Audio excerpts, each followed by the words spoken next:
We are given 4 problems here in 6.1, and we're asked to graph these functions. Now, to be honest, I'm not really interested in plotting points and then drawing a curve through those points. What I'm more interested in is just getting a sketch so I can look at it and get a feel for the behavior of the function. Now, this first problem here, number 13, y equals 4 to the x. Look at that basic form. Don't we have this form right here? Y equals b to the x.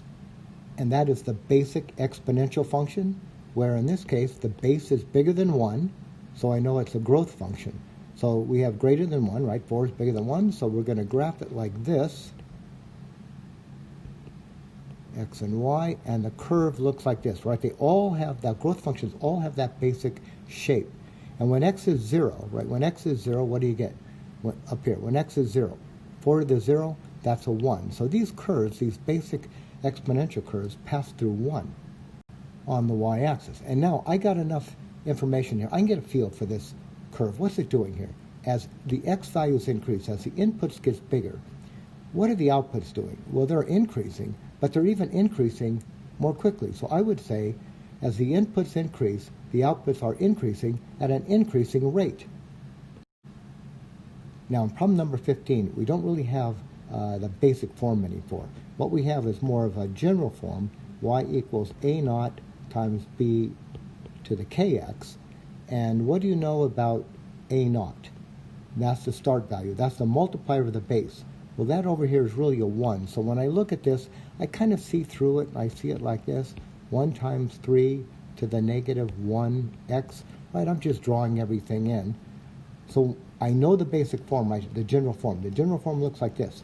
So when I see this, really, I look harder and I really see all this. So this is the start value. So it crosses the y-axis at 1. But what do you know about the growth? Right? This is bigger than 1. So I'm thinking growth, but then I see the growth rate is negative. So this is negative growth. This is a decay function. As soon as I see a negative up here, I'm thinking decay function. When I graph this, draw my axes here, it starts high, comes through the y-axis, and approaches the x-axis. And when x is 0, you know what it is. The start value here is a 1. You could get it here. 0, negative 0 is 0, 3 to the 0 is 1. There's our graph. Now, up here at the top right, number 17. What do you know about this one? This, I'm going to say, is the basic exponential form, b to the x. Right, what do you have? b is just some base and to the x power, and that's exactly what I've got here. I've got a base to x, just x. What about that base? Is it between 0 and 1, or is it bigger than 1? Well, e, if you remember, e is, you know, that 2.71818 forever. So e is bigger than 1, so this is a growth function. So when we plot this curve, it's going to look like this. It's got that growth behavior. And where does it cross the y-axis? Well, what happens when you let x equal 0? When you let x equal 0, you get e to the 0, which is 1.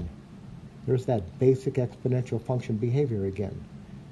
This function, as x increases, as the inputs get bigger and bigger, the outputs are increasing. They're getting bigger, but at an increasing rate. And then this last one, number 19. What have we got here? Well, this looks like the basic exponential function, right? That's what I've got in my head. And what do you know about the base?